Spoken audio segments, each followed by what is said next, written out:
na tua comunidade, a comunidade dos santos. Obrigado, Pai, pelo privilégio que o Senhor concede a nós, além de sermos amados, além de sermos cuidados por Ti, o Senhor, Pai amado, ainda nos prepara, sabe, uma presença maravilhosa.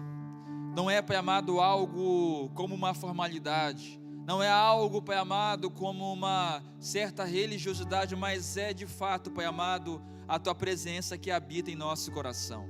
É o Teu Espírito, Pai amado, que nos motiva, nos concede a sabedoria, o entendimento para compreender a Tua palavra. E é nisso, Pai amado, que nós estamos crendo, Pai amado, que a Tua palavra que será ministrada, ela vem direto do Teu coração ao nosso coração. E nós acreditamos, Pai amado, piamente, de que essa palavra vai ficar guardada em nosso coração, porque nós sabemos, Pai amado, que quando o Senhor fala, que quando o Senhor, Pai amado, abre a boca para falar, Pai amado, é porque grandes coisas acontecerão. Seja, Pai amado, uma mudança de vida, seja, Pai amado, uma mudança, Pai amado, circunstancial, nós acreditamos, Pai, que a Tua palavra, ela é vida para as nossas vidas, que a Tua palavra, ela é o nosso ar para podermos respirar, ela é o nosso alimento para podermos, Pai amado, nos manter, Pai amado, nos mantermos fortes na Tua presença. Pai amado, que o nosso coração, ele seja o coração da terra boa, aquele que vai receber a boa semente, a Tua palavra, e que essa semente vai multiplicar segundo o Teu propósito. Tira do nosso meio, tira do nosso coração toda a ansiedade, toda a preocupação, e que fique somente, Pai amado, a confiança de que o Senhor está no controle. Obrigado, meu Deus, em nome de Jesus. Pode sentar em nome de Jesus. Aleluia.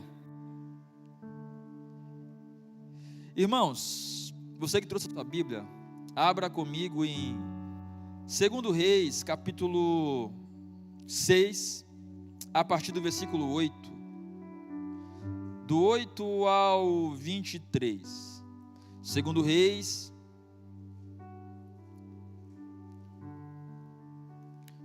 capítulo 6, a partir do versículo 8.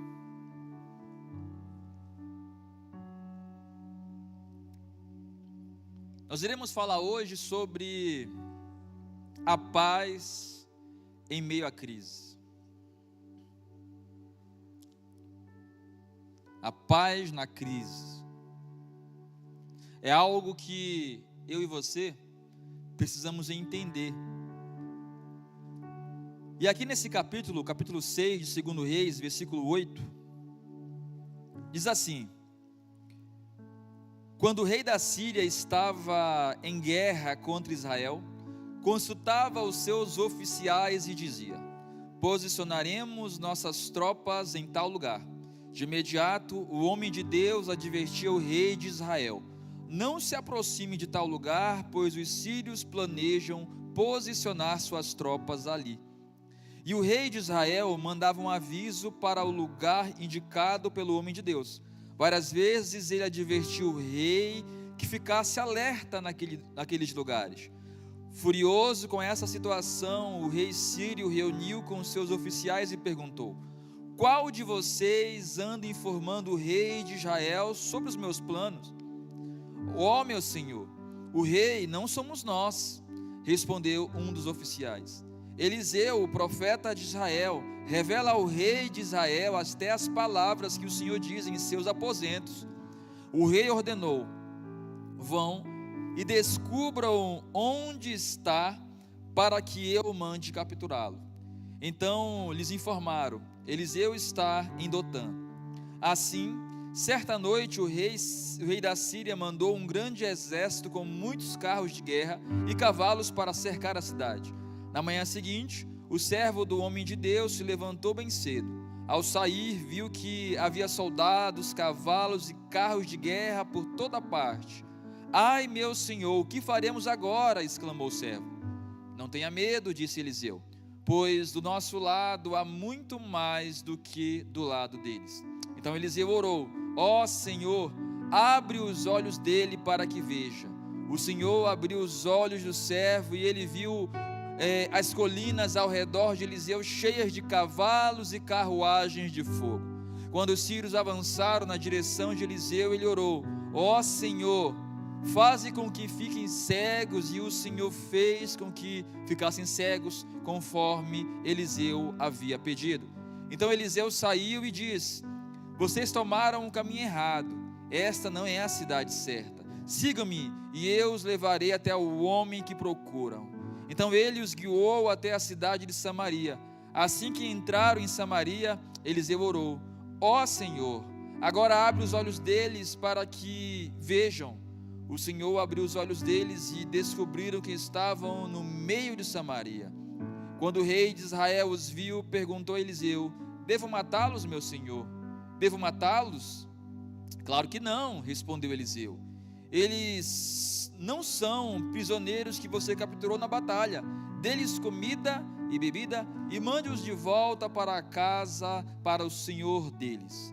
Então o rei lhes ofereceu um grande banquete e os mandou de volta para casa, para o senhor deles. Depois disso, os invasores sírios não invadiram mais a terra de Israel.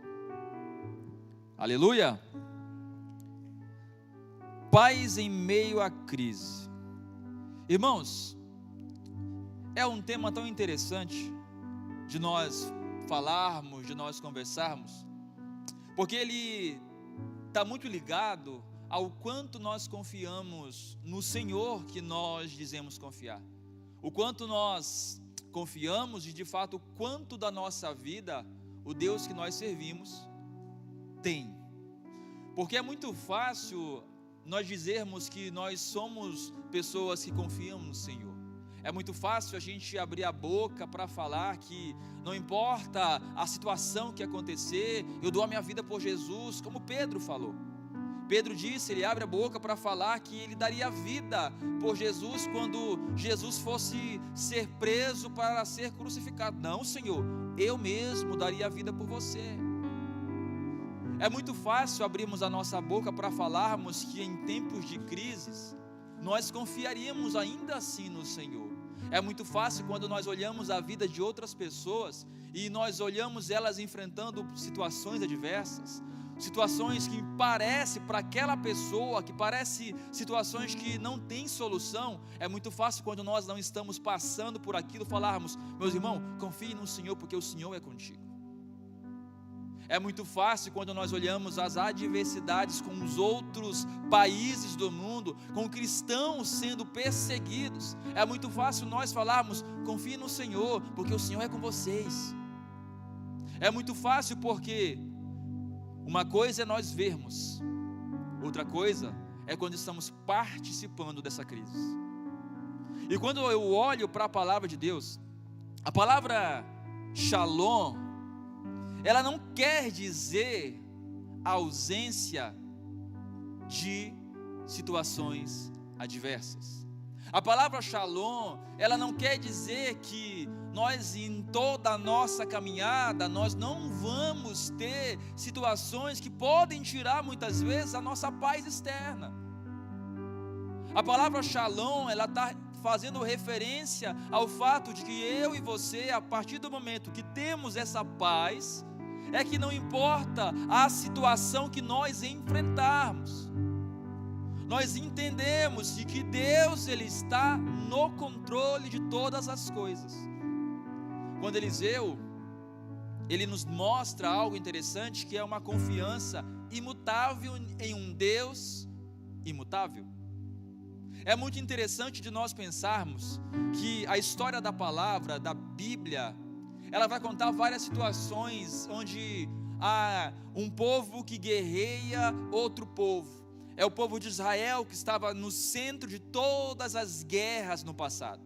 É um povo onde conquistou uma terra através de guerra, que conquistou um terreno através de uma palavra, a palavra de Deus, a palavra que Deus deu a eles, de que eles iriam conquistar, e era naquela palavra que eles deviam confiar.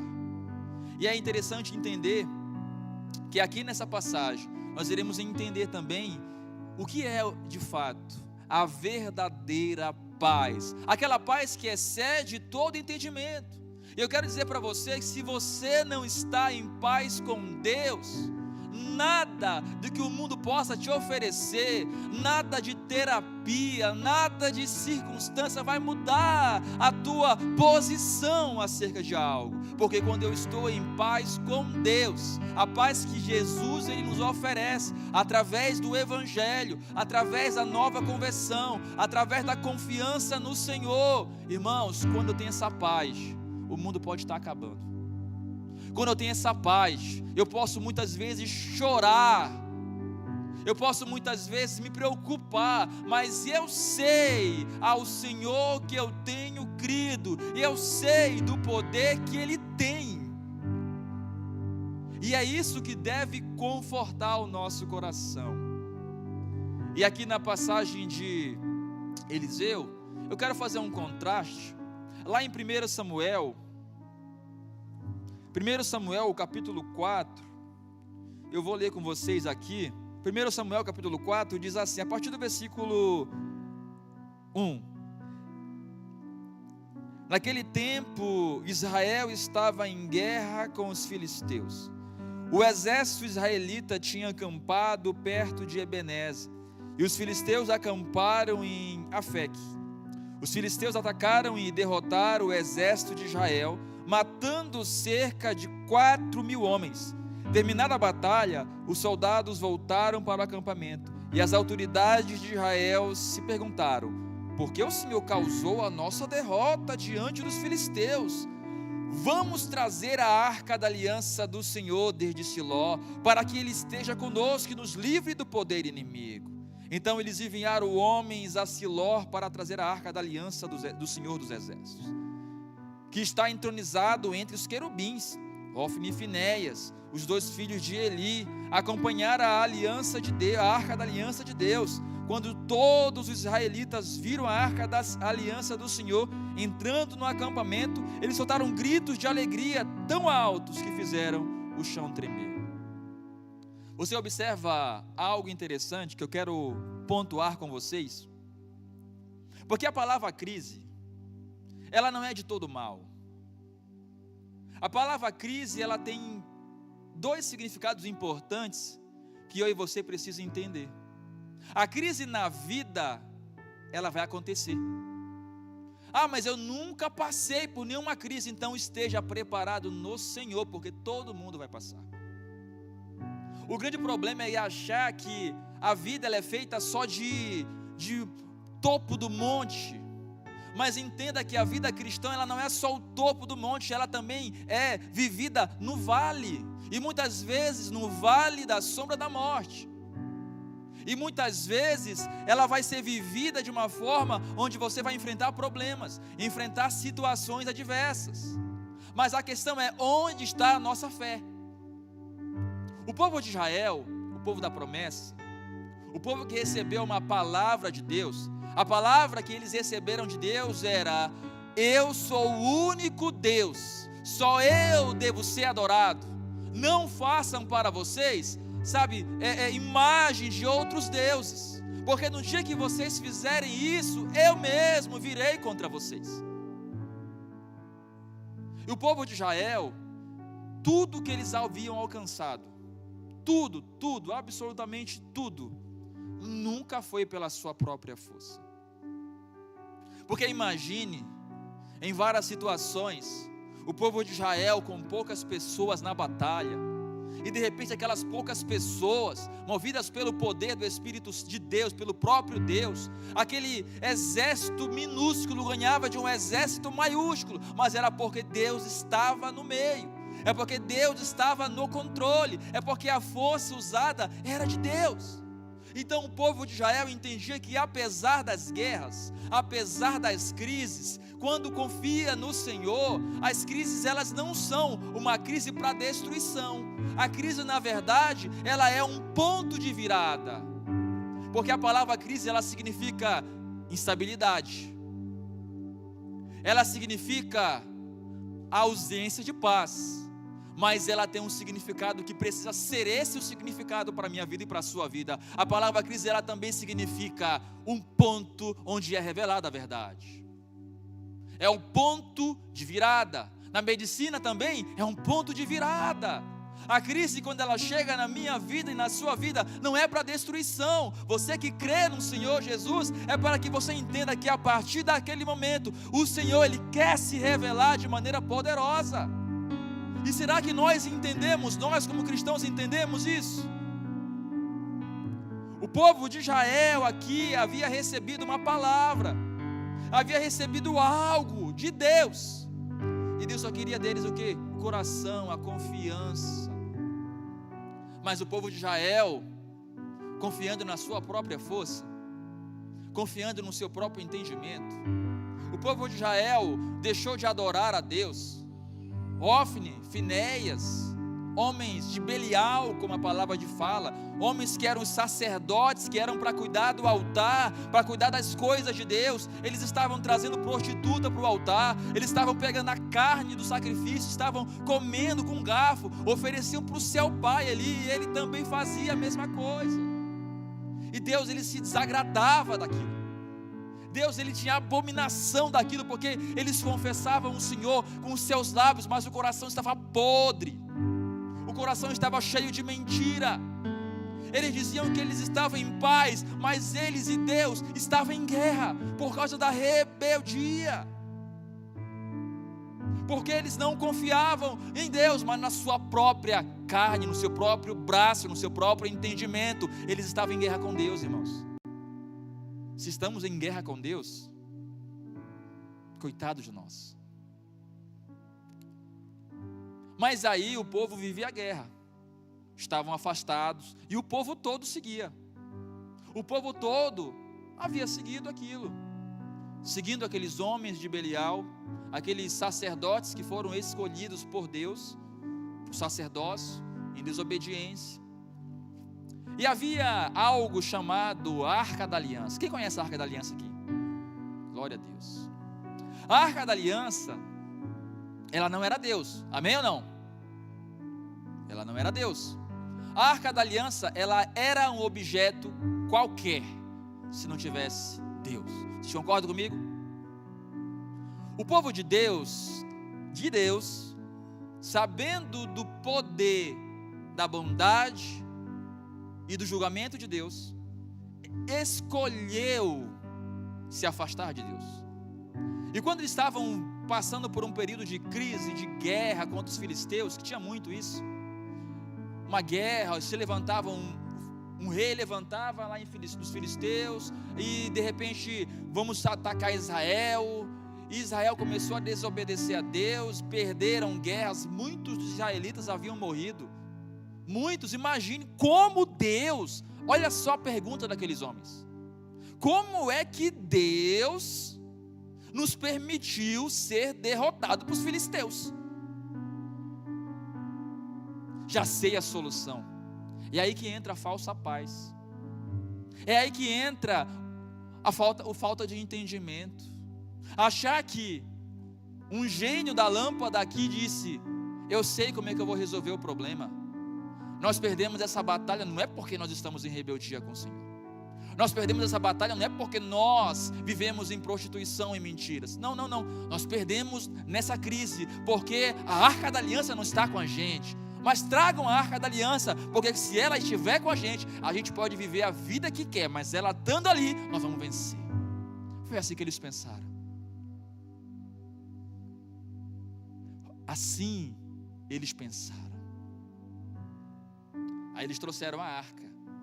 Imagine a alegria do povo de Israel: agora sim a arca vai, agora sim nós vamos vencer, porque a Arca da Aliança está com a gente, porque o Senhor está com a gente. Não, mas eu não preciso me consertar. Não, mas eu não preciso parar de fazer as minhas atrocidades no meu secreto. Não preciso. Estamos em crise? Está aqui a arca, nós vamos vencer. Quantos de nós não fazemos isso muitas vezes? Quantos de nós vivemos uma vida totalmente ultrajante? Quantos de nós muitas vezes vivemos uma vida que não agrada a Deus? E na primeira crise a gente fala: Senhor meu e Deus meu, me ajude. E Deus vai falar assim: mas eu nem te conheço, eu nem sei quem é você. Senhor, eu estou passando por essa crise e eu não consigo. Mas por quê? Muitas vezes porque o coração está distante do Senhor. O povo de Israel, ele estava assim, cego no seu próprio pecado, no seu próprio entendimento. Aí o povo dos filisteus que estavam próximos, eles começaram a ouvir uma festa, uma alegria. Aí eles perguntaram: o que está acontecendo no meio do povo de Israel? Aí chega um e fala assim: olha, perdemos. Por quê? Porque eles trouxeram a arca da aliança. Aí os filisteus: meu Deus, e agora? E agora eles trouxeram a arca. É o mesmo Deus que destruiu os egípcios, os outros inimigos que se levantaram, e agora nós perdemos. E no meio do povo de filisteus tinha um crente. Ele se levanta e fala: vamos lá que nós vamos vencer.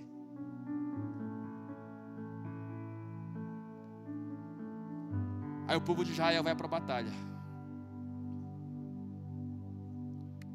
Chegando na batalha, o povo de Israel é destroçado. Eles fogem como os inimigos fugiam deles. A crise que eles achavam que iam vencer, eles perderam porque eles não confiavam no Senhor.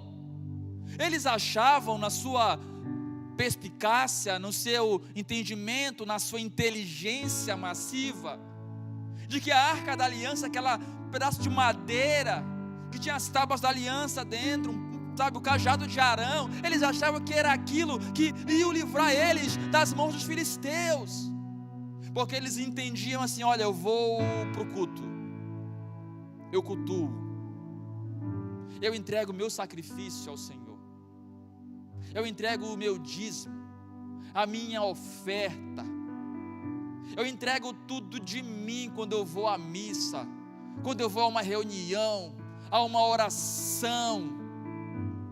Então o Senhor precisa me livrar no tempo da crise, porque eu estou fazendo a minha parte. E quando eu olho a palavra de Deus, e Deus, eu não consigo imaginar como é que Deus estava vendo aquilo, porque um povo rebelde, afastado, religioso, confiando em um pedaço de madeira, Deus não estava mais lá. Deus não estava mais no meio do povo. E os filisteus foram lá e venceram de maneira desastrosa o povo de Israel. Porque é isso que a falsa paz ela causa. Sabe o que é a falsa paz? É quando eu faço algo esperando de Deus algo em troca. Quando eu começo a cumprir certas coisas esperando do Senhor que Ele venha e me proteja, que Ele venha e me guarde, que Ele venha e me livre do mal. Irmãos, entenda uma coisa: você, homem de Deus, mulher de Deus, você precisa estar primeiramente em paz com Deus, porque se você não estiver em paz com Deus, você pode ser a pessoa mais próspera nesse mundo, não adianta de nada. Na primeira situação adversa, se corrompe, se destrói, se extermina. Porque, meu irmão, agindo Deus, quem impedirá? E se Deus é por nós, ninguém será contra nós. Porque se Deus Ele for por mim, Ele for por você, não é esse tempo, nem um tempo vindouro, não é a adversidade, não é a tribulação, não são anjos, não são demônios, não há nada que possa superar a nossa vida, não há nada que possa nos tirar do amor de Deus que sai em Cristo Jesus, não há nada.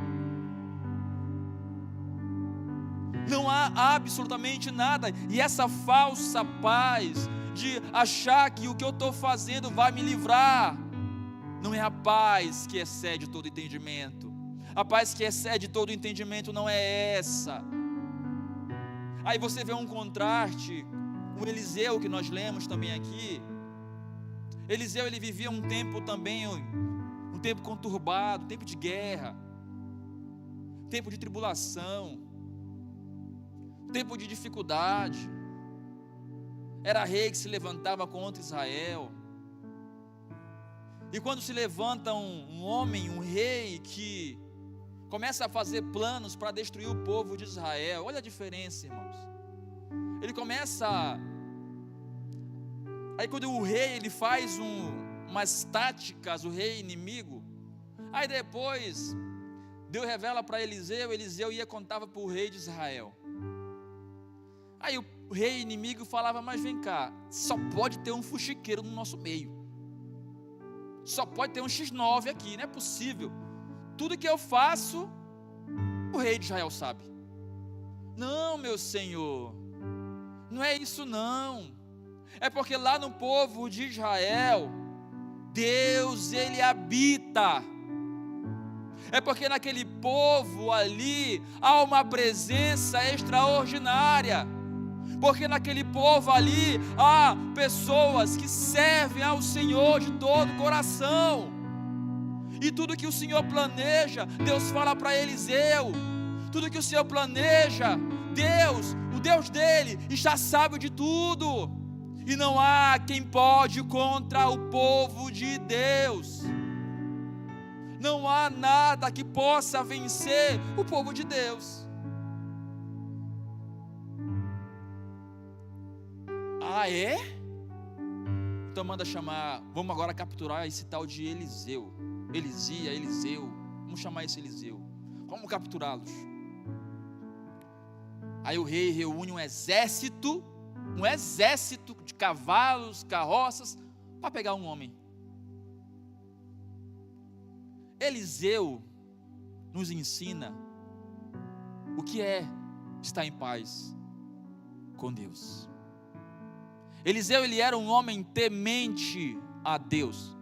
Ele não só falava, ele não abria a boca para dizer que era crente, ele não abria a boca para dizer que era cristão, ele não abria a boca para dizer que vive uma nova vida. Não, ele vivia a nova vida. Ele era servo do Deus Altíssimo. Então quem é servo do Senhor, quem é filho de Deus, Deus guarda, Deus protege, Deus livra, Deus dá sabedoria, Deus dá entendimento.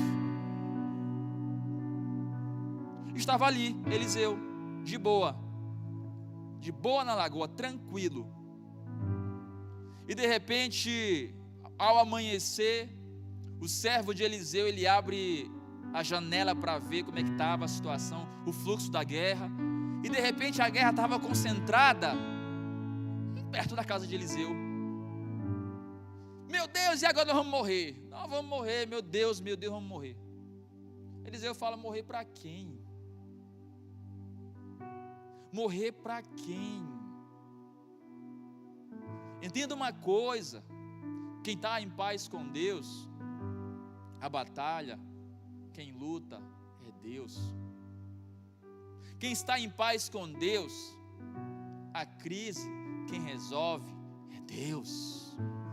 Quem está em paz com Deus, as adversidades, quem tem a solução é Deus.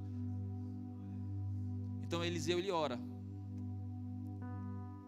E quando ele ora, os olhos do servo dele abrem, e ele vê o tanto de proteção que havia do lado deles. Porque, como diz João, maior é aquele que está em nós do que aquele que está no mundo. Maior é aquele que nos chamou do que aquele que está no mundo. Não há ninguém maior. Porque Eliseu, ele entendia a verdadeira paz, a paz que excede todo entendimento. A paz que, em tempos de guerra, você fica tranquilo, porque você sabe que é seu pai quem cuida. A paz que, quando você tem, você sabe que é Deus que está cuidando de todas as coisas. E sabe o que é interessante? Depois que Eliseu, ele ora de novo e fala assim: Senhor, segue esse povo. Chegou o exército todo. Aí Eliseu vai lá e faz uma pegadinha do malandro, né? Pega o povo lá, o exército. Vamos aqui, vamos mostrar para você. Eliseu falando: vamos aqui, eu vou mostrar para vocês onde é que tá esse tal de Eliseu aí. Aí leva ele no meio de Samaria. Aí eles: Senhor, tira a cegueira dos olhos. Abrir os olhos. Meu Deus, nós estamos no lugar em Samaria. Aí o rei de Israel fala: e aí, vamos matar? Eu quero dizer uma verdade maravilhosa para você. Quando você está em paz com Deus, você oferece graça para os seus inimigos. Eliseu disse o quê? Não mate eles. Pelo contrário, ofereça um jantar para eles. Porque quem está em paz com Deus, irmãos, não quer o mal de ninguém. Somente uma pessoa que não tem paz em Deus é que deseja o mal para outra pessoa. Em tempo de crise, é o tempo da revelação da verdade, porque significa isso, é o tempo da verdade. Crise também significa isso. É onde se revelam os verdadeiros adoradores. A palavra de Deus vai falar que Deus ele está à procura de verdadeiros adoradores. E os verdadeiros adoradores, eles se revelam na crise. Não é na bonança. Não é no tempo tranquilo. É na crise que os verdadeiros se revelam. É ali que mostra que de fato quem serve e quem não serve é o Senhor. Quem busca ou quem não busca com sinceridade de coração a Deus. E é tão bom que Deus ele sabe de todas as coisas. Eu estava pensando essa semana, eu fiz até uma comparação interessante. Estava esperando algumas notícias e elas estavam me preocupando muito, muito, muito mesmo. Falei, Senhor, eu confio em Ti, mas estou preocupado. Hipocrisia da minha parte. Mas acontece, estar em paz com Deus não quer dizer que estamos isentos de nos preocupar. O que nós não podemos é fazer com que essas preocupações externas ela nos tire a paz. E eu estava pensando, orando, e eu estava esperando notícias. Graças a Deus as notícias foram as melhores, mas a gente fica apegado. Eu lembrei de Ezequias, o rei Ezequias. Ezequias estava em guerra também. Judá, o reino estava dividido. Judá estava em guerra contra os assírios, Senaqueribe, o rei. Ezequias, ele estava à espera também de notícias. Eu imagino que ele queria notícias boas. Óbvio que numa guerra, tu espera que um inimigo maior do que você te dê boas notícias. Não, nós vamos cessar a guerra, não. Aí Senaqueribe vai lá e envia notícias para Ezequias. E as piores: o Deus que você serve não vai livrar vocês. O Deus que vocês servem é que nem os deuses dos egípcios, os deuses dos outros povos que nós fomos lá e derrotamos. E nós iremos fazer a mesma coisa com vocês. Quando Ezequias, ele ouve essas notícias, ele não reclamou, ele não se desesperou, ele não saiu tentando fazer o que não devia. Pelo contrário, o que foi que ele fez? A Bíblia fala que ele foi ao templo. E ele começou a orar: Senhor, o Senhor está vendo o que eles estão fazendo com o Teu nome. É ao Teu nome que eles estão zombando, Pai. É ao Teu povo que eles estão perseguindo. Aí logo em seguida Isaías chega para ele e fala, o servo vai e fala para Ezequias: não fique tranquilo, porque eu sei que foi ao meu nome que eles zombaram, é a mim que eles estão indo contra, e por isso eles já perderam.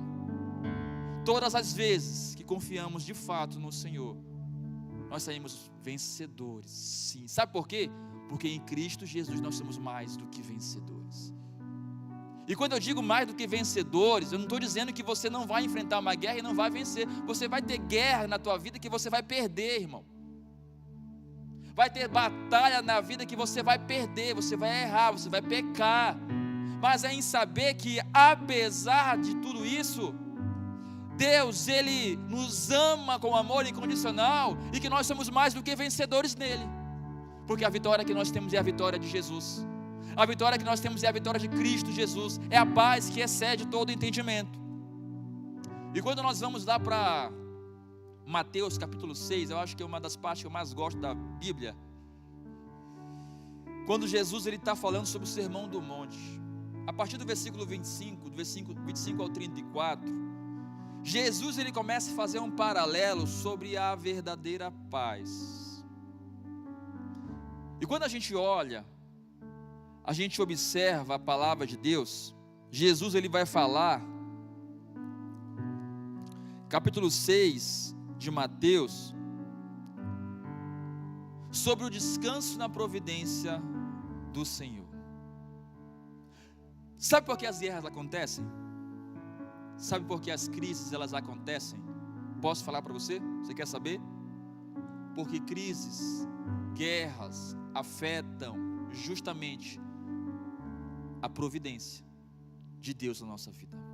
Nós só consideramos crise porque a crise vai trazer fome, porque a crise vai trazer instabilidade.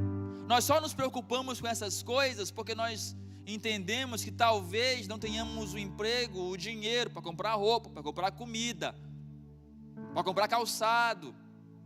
Por isso que a crise ela assusta. E é justamente isso que Jesus está tratando em Mateus capítulo 6. Vocês não estão vendo os lírios do campo? Os lírios do campo, lindos como eles são. Já pararam para analisar que ninguém faz nada e eles são lindos? É porque o Senhor os veste. É porque é o Senhor que cuida deles. Você vê os pássaros? Os pássaros, eles não plantam, eles não semeiam. Mas você não vê nenhum pássaro passando fome. A crise está pipocando no mundo e o pássaro está ali pegando o seu grãozinho. O mundo se acabando e está lá o lírio do campo continuando sendo bonito no meio da crise. As coisas estão se acabando, mas está ali. Por quê? Porque quem cuida deles é Deus. Jesus vai dizer justamente sobre isso. Porque a verdadeira paz, ela está entre o nosso relacionamento com Deus. Sabe por quê? A nossa busca, ela não deve ser, Senhor, me dê paz, não. A nossa busca, ela não deve ser a paz como um fim. Sabe por quê? Porque a paz, de fato, ela acontece no momento onde eu entrego a minha vida para Jesus, eu já estou em paz com Deus. Agora a paz acerca das circunstâncias que acontecem, ela, sabe onde é que ela está? Ela é fruto do meu relacionamento com Jesus. Quando eu confio em Jesus, aquele que me chamou, as coisas de fora não me afetam. Elas podem até afetar a princípio, mas elas não nos afetam para sempre. Porque um filho, uma filha sabe o Senhor que cuida. Jesus, ele vai justamente nos ensinar sobre a providência. Sabe quando eu entendo que a crise é para o meu crescimento? É quando a minha confiança e o meu descanso está na providência de Jesus. E todas as vezes que eu lembrar disso, eu preciso lembrar do pacto que Ele fez comigo e com você, da aliança que Ele fez comigo e com você. O corpo que você tem, ele é mais importante do que o alimento, é mais importante do que qualquer coisa. A vida que você tem, é a vida que é dele, é para Ele, é Ele que cuida. É isso. É sobre isso. Eu falei tudo, eu enrolei tanto, desde o começo, só para falar o óbvio. Para mim, para você entender, porque para mim serve todo de óbvio. Confia no Senhor Jesus de todo o teu coração. Entrega o teu caminho a Ele. Deixa que Ele seja Deus na tua vida. Deixa que Ele seja Salvador na tua vida. Não tente pegar para você um fardo que não é para pegar. Não tente carregar algo que não é para você carregar. Confia nele. Descansa o teu coração nele. Aí você vai ver a diferença na sua vida. Não vai estar chegando perto de mim. Está chegando. Confia. E um dos episódios mais marcantes na humanidade, o Covid, por exemplo, é um exemplo que eu vou dar agora. Passando a mão aqui como se fosse liso o cabelo, né? Mas não é não. Um dos exemplos que nós tivemos foi o Covid. Teve gente que o Covid estava lá do outro lado do mundo, estava com medo aqui. Aí sentiu uma dor aqui, estou com Covid. A falta de confiança na providência de Deus. A crise está estourando, sabe? Nós preocupados, como se... Gente... Quem é o Deus? A tua vida não é moldada pelos acontecimentos do mundo. A tua vida é moldada pela palavra. é pelo que Jesus ele falou, pela confiança em Deus. E nós vemos aqui, a nossa confiança, ela precisa estar no pacto que Jesus ele nos entrega.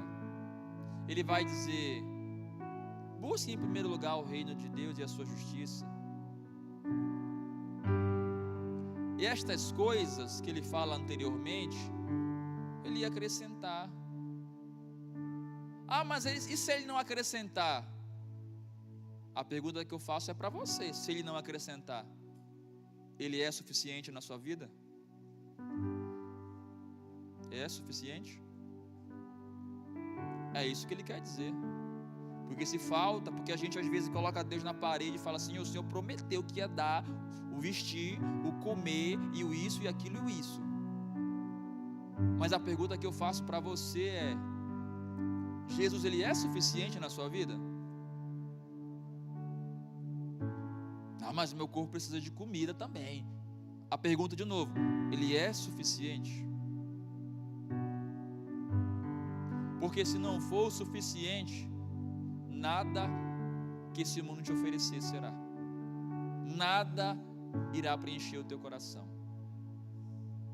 Porque se ele deve ser suficiente na sua vida. Eliseu confiou em Deus. Eli e os seus filhos confiou na religiosidade, em achar que fazer resolveria o problema. Achar que viver uma vida totalmente errada era suficiente se eu congregasse, se eu oferecesse sacrifício. Essa não é paz. A paz que nós temos que ter com Deus, irmãos. E essa paz só é alcançada, sabe quando? Quando nós nos arrependemos dos nossos pecados genuinamente. Genuína e verdadeiramente. E sabe como é o fruto disso? É amor, paz, benignidade, bondade, paciência, fé, domínio próprio. Já imaginou, em tempos de guerra, nós expressarmos esse fruto? Jesus seria glorificado, hein? Aí sim os anjos estão aprendendo, hein? Maravilhoso, irmãos. Vamos exercitar isso na nossa vida a partir de agora? Não vamos passar por crise. Está amarrado, pastor. Está repreendido em nome de Jesus. Sabe de nada, inocente. Não estou amaldiçoando de ninguém. Só quero que você esteja preparado para glorificar Jesus em tempos de crise. É para isso que nós estamos aqui, para aprender a glorificar Ele em momento de dificuldade. E como é que eu faço isso? Preciso guardar o meu coração contra a formalidade do eu já fiz, a formalidade do eu já doei, já pratiquei, e viver uma intimidade genuína. Eliseu olhou para Deus e falou: venci, acabou. Treinar o nosso olhar, treinar os nossos olhos para olhar para Deus, não para situações. Treinar os nossos olhos para olhar para Jesus. O outro ponto é vencer. Sucesso é saúde. Não estou dizendo isso, irmãos, porque tem muita gente que é mais crente do que eu, que está morrendo de doenças terminais agora.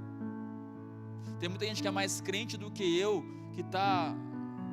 Qualquer um pode ser, na verdade. Um monte de pessoa, sabe, cheia de dom, pessoas maravilhosas, morrendo por coisas que Deus não quis livrar, porque a confiança dessas pessoas não está na circunstância, mas em Deus. Conheço uma pessoa que ela passa por uma situação, para mim ela é um exemplo muito interessante. Ela está com câncer já, e ela vive essa batalha há 20 anos. Mais de 20 anos. Todo dia é um caroço diferente de tumor maligno que aparece. E a mulher canta e glorifica a Deus em obediência. Meu Deus, eu não sou crente perto dela. Porque na primeira situaçãozinha complicada, ô Senhor, tu me abandonaste, chega o drama, né? Deus, olha, meu filho dramático. Às vezes a gente é dramático.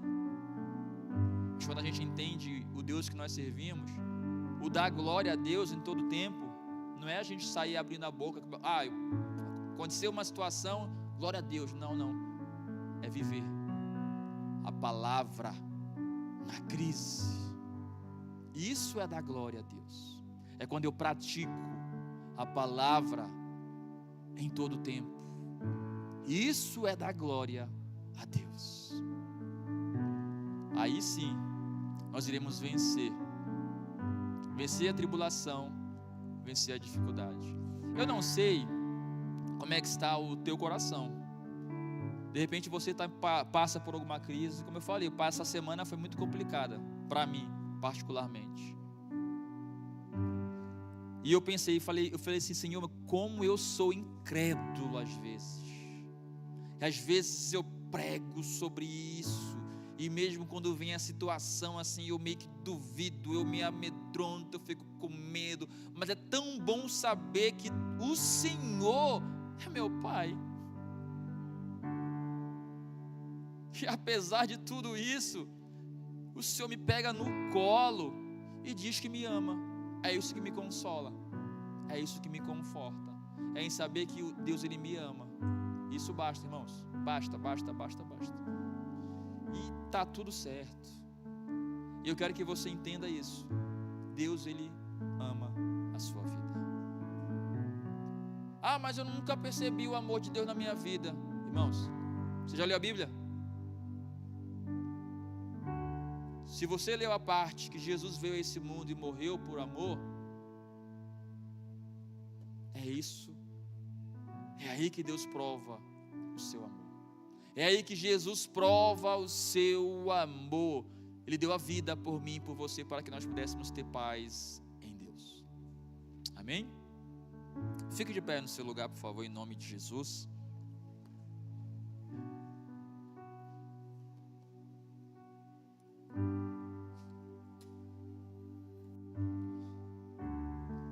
Eu sei que o Senhor Jesus, que o Espírito Santo falou ao nosso coração nessa noite. Eu tenho convicção porque Ele falou comigo hoje, durante a semana. E eu falei, Senhor, como eu sei que eu vou passar por crise, mas eu não vou orar a Deus pedindo crise para a minha vida, que eu não sou louco, mas eu vou orar, Senhor, me prepara para ser fiel a Ti. Me prepara para Te amar e não mudar, mesmo que as coisas mudem. Essa é a minha oração. E é isso que eu oro a Deus, pedindo para que Deus Ele coloque no seu coração. É inevitável que as crises venham. É inevitável que as preocupações venham. É inevitável que as dificuldades venham. Mas você pode evitar de reclamar, de murmurar. E você pode viver o que você diz. Viver aquilo que Deus Ele falou a você, ao Deus que você serve. Eu não sei como é que está o seu coração. De repente você está com o coração entristecido, preocupado, estraçalhado. Ou talvez você está esperando uma resposta, como eu estive, como o rei Ezequias estava. Uma resposta de alguma coisa, de alguma situação. O que eu posso dizer para você é: confia no amado. Confia em Jesus. E deixa que Ele seja o Senhor da tua vida. Deixa que Ele seja o dono da tua vida. Já orou a Ele? Amém. Deixa que Ele tem, deixa que Ele faz. Tu não precisa fazer nada a não ser confiar nesse Deus poderoso. a não ser entregar a tua vida a Ele e falar: Senhor, eu vou ficar de olho fechado porque eu sei que o Senhor está cuidando. É isso, vai, se tiver que ser, seja assim. Feche os seus olhos agora em nome de Jesus, ore a Ele, fala: Senhor, eu quero na minha vida esse entendimento. Pai, nós oramos, Pai, nós te glorificamos, Senhor, porque nós queremos essa paz em meio à crise. Queremos, Deus amado, viver um propósito genuíno diante da tua presença. Pai, nós não queremos ser como Eli e os seus filhos, que confiaram, Pai amado, nas suas formalidades, nos seus rituais religiosos. Eliseu, ele foi um bom exemplo, mas nós queremos, Pai amado, ser igual a Jesus. Jesus em meio à crise da sua crucificação, Jesus em meio à sua vida sendo iminentemente ali para ser entregue, Ele chegou em oração e falou: Pai, se possível passa de mim esse cálice, mas algo que é muito transformador, reconfortante é saber, mas que seja feita a tua vontade. Se é a tua vontade, então é para que teu nome seja glorificado. Então não é para que haja destruição na minha vida, é para que teu nome seja exaltado. Pai amado, prepara o nosso coração, Pai. Prepara o nosso coração para a crise, prepara o nosso coração para a dificuldade, prepare a nossa vida para vencer as tribulações, prepare a nossa vida para confiar, para sermos fiéis a Ti em todo o tempo. E tira, Pai amado, toda a incredulidade do nosso coração. Perdoa-nos, Pai. Perdoa-nos, Pai amado, porque por muitas vezes nós somos incrédulos e não confiamos. Perdoa-nos, Pai amado, por muitas vezes nós não entendamos, Pai, a Tua palavra, quando ela diz que o Senhor estaria conosco todos os dias até a consumação do século. O Senhor está aqui, o Senhor habita na nossa vida, Pai. E eu te peço, Senhor, revela-se, Pai amado, a nós. Nós queremos, aleluia, nos ensine a Te amar, nos ensine a Te adorar, nos ensine a vivermos esse propósito. Consola, Deus, o nosso coração. Confiando em nosso Deus e em seu eterno amor, não seremos abalados. Cante essa canção. Não seremos abalados, não seremos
declare nesse momento, aleluia. E em seu eterno amor,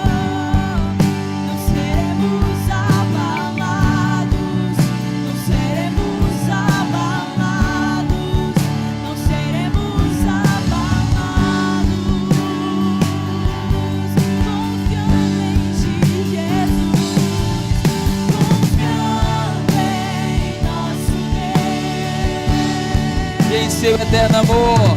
E em seu eterno amor, não seremos abalados. Declare. Não seremos abalados. Não seremos abalados. Obrigado, Deus. Obrigado por este amor maravilhoso que foi derramado em nossas vidas. E como nós ontem, Pai amado, estávamos meditando ali naquele workshop, e João ele vai dizer no capítulo 1, versículo 12: a todos quantos receberam o Espírito Santo, ele deu o poder de serem chamados filho de Deus. Sim, Pai amado, agradecemos porque nós somos teus filhos. E um pai sabe como cuidar de um filho. Nós às vezes não entendemos, não enxergamos, mas o Senhor sabe, o Senhor cuida, e isso basta para nós. Pai, nós não sabemos como é que vai ser a nossa vida daqui para noite, daqui para mais tarde. Não sabemos como é que vai ser a nossa semana, mas uma coisa eu tenho a convicção: se nós estivermos no amanhã, o Senhor também vai estar lá. E isso basta. Isso basta, porque se o Senhor vai estar, o Senhor já está. Isso quer dizer que o Senhor já está cuidando, já está preparando, já está tratando, já está curando, já está libertando. Por isso, obrigado, Pai. A verdade é que nós não queremos estar onde o Senhor não está. Seja no céu, seja na terra, nós queremos estar onde o Senhor está. E isso nos basta, Pai. Que durante essa semana, Pai, possamos refletir que nós devemos estar onde o Senhor está, que nós devemos confiar inteiramente no Teu amor, inteiramente na Tua proteção. Obrigado, Deus, pela palavra que o Senhor ministrou ao nosso coração. Eu oro, Pai, para que essa palavra fique guardada no nosso coração e que possamos meditar, pensar, mastigar, ruminar, para que possamos digerir de uma maneira que possamos entender e crer no que foi falado. Que essa semana seja uma semana onde o Teu nome seja glorificado através da nossa vida. Que a nossa casa, o nosso lar, seja de fato um lugar de adoração. Que o nosso trabalho, Jesus, ele seja glorificado através da nossa vida. E se durante a semana encontrarmos alguém que está em guerra, que sejamos a paz para essas pessoas. Obrigado, meu Deus. Nos leve em segurança, Senhor, aos nossos lares. Livra-nos do mal, livra-nos de tudo aquilo que possa afetar a nossa vida. Mas que todavia, Pai amado, que o nosso caráter seja o Teu caráter. Obrigado, Senhor. Levante sua mão em nome de Jesus. Que a graça do nosso Senhor e Salvador Jesus Cristo, que o amor de Deus e a comunhão do Espírito Santo seja com todos. E a igreja diz amém. Em nome de Jesus, vamos aplaudir ao Senhor. Você pode falar com o irmão que está do seu lado, dê um abraço, abençoe a semana dele. E vocês que estão nos acompanhando pela live, que o Senhor abençoe a sua casa, a sua família, seu casamento, seus negócios, e que haja paz, em nome de Jesus.